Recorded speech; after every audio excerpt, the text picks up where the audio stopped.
I'm sorry for the unappealing meal my unattractive daughter-in-law has prepared. My mother-in-law scolded me in front of our relatives during my father-in-law's 60th birthday celebration. She's not only unattractive, but also inept. I'm truly ashamed. What a disaster. Where was my dependable husband, who always cared for me? Was he tending to our daughter? He was nowhere to be found. As soon as I arrived at my in-laws' house, feeling fit as a fiddle, my mother-in-law suddenly complained of chronic back pain and became unable to move as the party preparation began. She delegated all the preparation work to me. Later, she continued to belittle me in front of our gathered relatives who were there to celebrate my father-in-law. She turned the once lively and cheerful mood into something resembling a wake. Then, my father-in-law stood up and broke the silence. Is that all you have to say? No one could have foreseen the series of unimaginable events that this single phrase would trigger. I'm Sarah, and I'm 35 years old. 6 years ago, I married my husband, Michael, who is 3 years younger than me. We also have a 5-year-old daughter. My mother-in-law seemed displeased with me since I was older than her son. Every time we visited her house during New Year's, Memorial Day, or national holidays, she'd make sarcastic remarks at me in my husband's absence. I wish I had a younger, vibrant, and cuter daughter-in-law, not a woman full of age spots like you. Do I really look that old? Yes, very! Don't you see your own face in the mirror every day? It does hurt to be criticized about your appearance, especially as a woman. But I thought it was better not to make a big deal of it since we had only met a few times a year. However, this seemed to irritate her even more and she began to use more harsh words. You're quite thick-skinned for an old woman. You don't get upset no matter what I say. I find it annoying that you don't show a shred of modesty. Yeah. What should I say to my mother-in-law, who only says things that make me feel at a loss for words? In front of my husband, she hides her true dark nature and speaks kind words to me. My husband seems to have no idea that I'm being mistreated by her.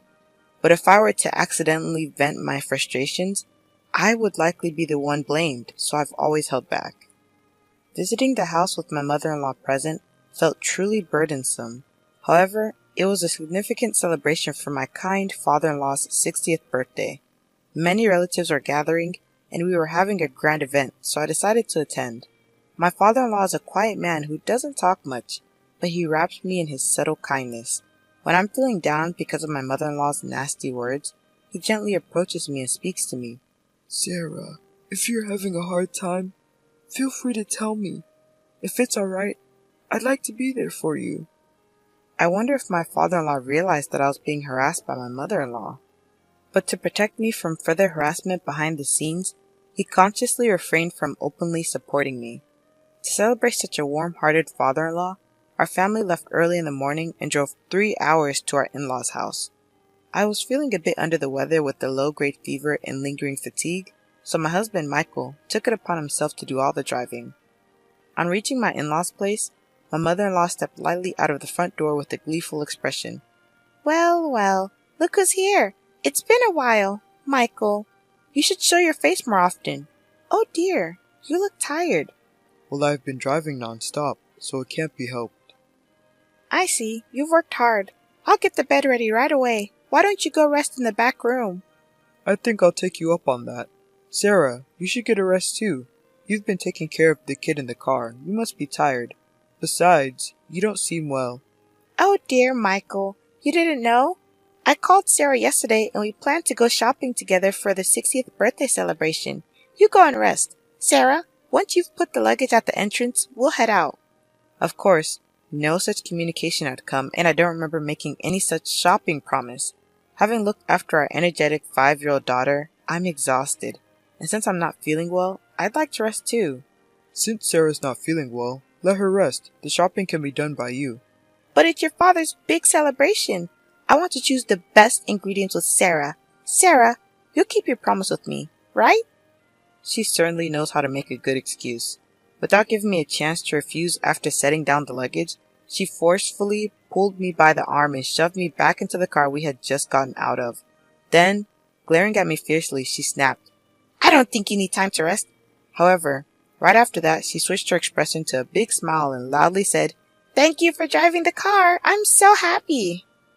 Knowing my mother-in-law, if I opposed her now, it would surely make the whole day a disaster. I reluctantly got into the driver's seat. I'm fine, so Michael, you just rest. I'll go shopping with mother-in-law. As I tried to hand over our daughter to Michael, mother-in-law took my daughter from my arms and swiftly seated her in the child seat, quickly closing the door. Looking after the child is a mother's duty. Well, Michael, we're off. Once she got into the passenger seat, her sweet tone from before completely changed as she started berating me. So, you can't even look after your child properly? Stop using Michael for your convenience. You're just an incompetent daughter-in-law who's only aged. What was terrifying was that she maintained a sweet facade since Michael was still nearby. Oblivious to all this, Michael waved us goodbye. I drove my unfamiliar husband's car toward a large supermarket. Of course, there was no way mother-in-law would stay quiet during the drive, and she started lecturing me right away. I'll make you regret lazing around while making my son drive. Mother-in-law, please don't say such scary things. I've been feeling feverish and fatigued since this morning. Your poor health is due to your bad management. Also, your crow's feet have increased, and the spots on your cheeks have darkened. I can't even bear to look, and your skin has lost its elasticity. I had lost all my energy to respond to her harsh words, and barely managed to arrive at the supermarket, nodding along the way. This is really exhausting. I wonder how all the other daughter-in-laws in the world manage to endure such treatment from their mothers-in-law. My high-spirited mother-in-law, without even a word of thanks, jumped out of the car and swiftly handed me 2 shopping carts. You're so slow. Get a move on. When I tried to avoid the crowds, she swiftly moved forward, filling the shopping basket with luxury foods like USDA prime beef, crab, salmon roe, and melons. And then she started to add in things clearly not needed for the day. Mother-in-law, do we need these urgently? I asked. We're bulk buying, so we don't have to come to the supermarket again and again. You should know that without being told, she replied. Feeling helpless, I let her do as she pleased. By the time we finished shopping, the 2 baskets were piled high. We're going to check out. Hurry up. Stop dilly-dallying. Despite her rush, when it came time to pay at the counter, my mother-in-law showed no intention of taking out her wallet. Mother-in-law, the payment, I began, but with her hands folded behind her, she didn't move an inch. When I asked for the money again, she glared at me and got angry. You should pay for everything. Excuse me? I stammered. As a wife, it's your duty to entertain your husband's father. Don't be stingy and just pay. I ended up having to pay a total of $300 at the cash register to avoid making a scene. Not having any cash on me, I paid with my credit card. As a part-time worker trying to raise a child, this was a significant blow to my finances. And to make matters worse, I had brought $300 as a birthday gift for my father-in-law's 60th birthday, but I couldn't use that. The expense meant I would have to cut back even more on our living costs in the future, and the burden that had already been heavy just became even heavier. I wonder how I should tell this to Michael. If I report this, mother-in-law might cause a fuss. During the car ride home, my mother-in-law kept hurling insults at me. It was almost impressive how many different insults she could come up with. By the time we arrived home, my husband was still asleep, probably due to exhaustion. Upon seeing this, my mother-in-law smiled slyly and began to take advantage of me. After you put away the groceries, go weed the garden right away. Please, can I rest a bit? You have no right to defy your mother-in-law. This is the consequence for making Michael drive alone. So this is what you meant by making me regret, I murmured. If you have time to move your mouth, just go and move your hands. Hurry up, we're short on time. After weeding, clean the bathroom and the toilet. Despite the unfairness of the situation, I had no choice but to endure it for the day. I weeded the garden and then cleaned the grimy, yellow-stained bathroom and toilet, thinking that once the 60th birthday celebration was over, I wouldn't have to see my mother-in-law for a while. My husband woke up just as I had finished cleaning and looked surprised to see me. Sarah, are you okay? If you're not feeling well, don't overwork yourself. Take a break now. Thank you. I'll take you up on that offer. Ouch! That hurts! Just as I was about to lie down, my mother-in-law suddenly let out a loud yell, clutching her back. Although she had been lively just moments before, she started complaining about sudden back pain. My mother-in-law, who always presents a gentle demeanor in front of my husband, suddenly let out a weak voice. This is troublesome. My back hurts so much, I can't do anything. My chronic back pain has flared up again. I won't be able to cook before the relatives gather. Sarah, you're my only hope. But oh, what should I do? As much as her sorrowful demeanor seemed a bit staged, if her chronic back pain was genuine, then it would indeed be impossible for her to stand in the kitchen. Reluctantly, I pushed my weary body asked my husband to look after our daughter, and started cooking. Sarah, are you sure you're okay? I'm fine. I always cook, remember? To my husband, I put up a brave front, but my body was already fatigued. Yet, it was an important day for my father-in-law. I felt that I couldn't afford to take a break. My head is spinning, and somehow the smell of food is making me sick. But I have to keep going for my father-in-law. After I managed to finish cooking, my father-in-law came into the kitchen to check on me. You've worked hard. Thank you for preparing all this food. Not at all. It's for you. Please enjoy it later. After that, the relatives started gathering one after another. Everyone wished my father-in-law well, creating a lively atmosphere. As we finished the toast and were about to start eating, my mother-in-law started saying something shocking. I'm sorry, everyone, but due to my chronic back pain flaring up on this important birthday celebration, the food was all cooked by my daughter-in-law. I apologize for the unappetizing food made by my unattractive daughter-in-law. Both my father-in-law and husband froze at my mother-in-law's sudden outburst. My daughter-in-law is not only unattractive, but she's also clumsy, a total failure. It's truly pitiful. Ouch! My mother-in-law exaggeratedly rubbed her back, continuing to disparage me. She's so clumsy that without my support, she can't do anything. I wonder if she can even take care of her own child. I'm so worried about whether Michael can manage with such a woman as his wife. What was supposed to be a festive atmosphere quickly turned gloomy, resembling more of a wake than a celebration. My usually supportive husband, who was supposed to be looking after our daughter, was nowhere to be found. At that moment, my father-in-law, who had been sitting quietly, suddenly stood up. Is that all you wanted to say? Huh? Seems like it. Maybe. We should kick out the useless one then. Following his words, my husband entered the room, holding our daughter in a suitcase. His face was unusually stern. Dad, as you said, I've packed her stuff. My mother-in-law smiled at the sight, seemingly pleased. Sarah, looks like you're getting kicked out. Hehehe.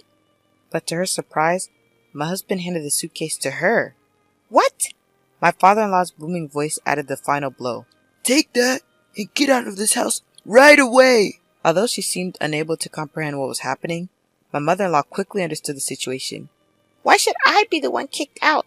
It's Sarah who's useless. The bathroom is always covered in mold, the toilet left dirty, and you call Sarah useless when you barely cook anything? Not to mention how harshly you've been treating her. I've had enough. It's the mother-in-law's duty to discipline the daughter-in-law. I was only pointing out her shortcomings. Discipline? What era do you think we're living in? Realizing that an angry father-in-law, eyebrows raised, wouldn't take her side, mother-in-law turned to her usual theatrics and began crying to my husband. Michael, don't misunderstand. We might need to take care of your father someday, right?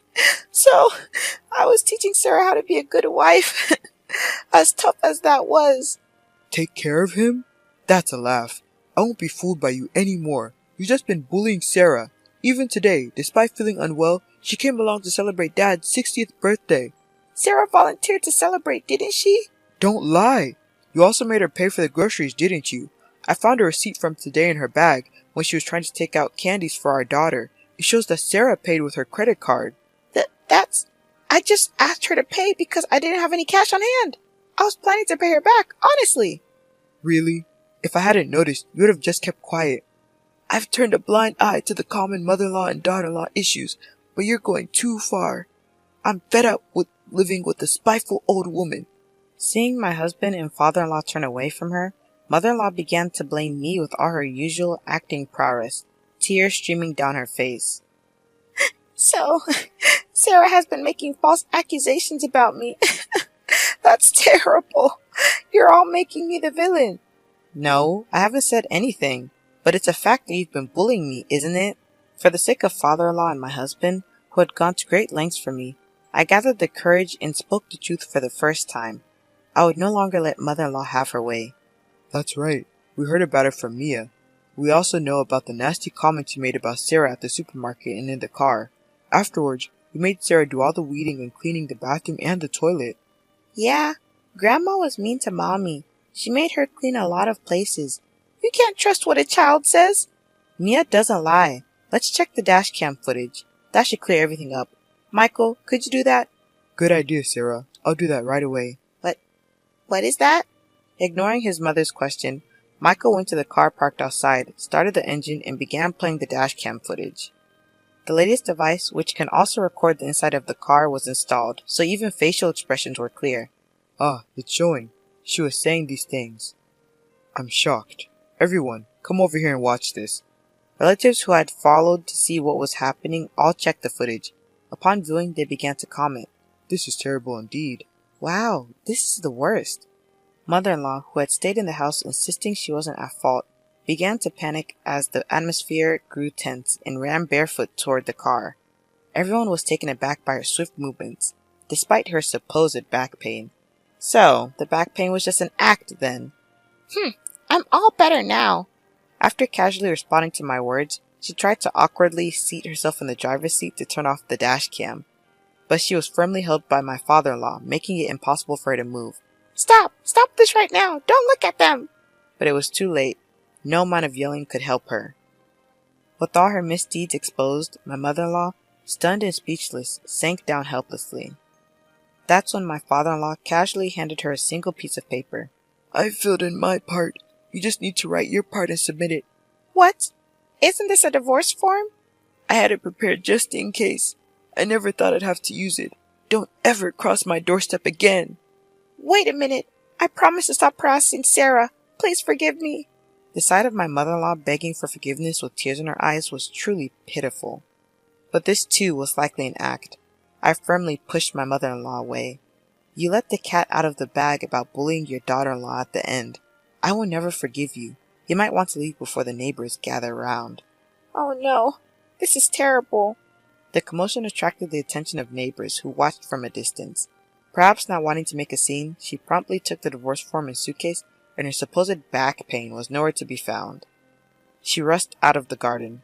The villain had been dealt with, but I returned home filled with guilt. I'm sorry for all this during your 60th birthday celebration, Dad. When I earnestly apologized, he responded, Sarah, you did nothing wrong. I'm sorry for all the trouble we've caused. Let's start over. My father-in-law smiled. The relatives also watched with kind expressions. Later, they praised the dishes I had prepared and ate heartily. At that moment, all the fatigue seemed to fly away. Thus, we celebrated my father-in-law's 60th birthday in a grand manner. My mother-in-law, who was initially reluctant to agree to the divorce, eventually agreed, and they divorced amicably. It was also revealed that she had been misappropriating funds from my father-in-law's account, and she was ordered to repay $10,000 that she had spent recklessly. Unable to find work due to her lack of experience, she now works as a janitor in an office building late at night. With barely any money left, she lives in a run-down apartment that's seen better days. On the other hand, I found out that I was pregnant with my second child. It seemed that the feeling of discomfort I had earlier was due to my pregnancy. 5 months have passed since then, and my husband Michael has been very caring. The ultrasound revealed that we're expecting a boy. Both Michael and my father-in-law are looking forward to his arrival. Already excited, my father-in-law sent over blue baby clothes. My adorable daughter is overjoyed at the thought of having a younger brother, and practices taking care of a baby with her dolls every day. Watching her gives me immense happiness.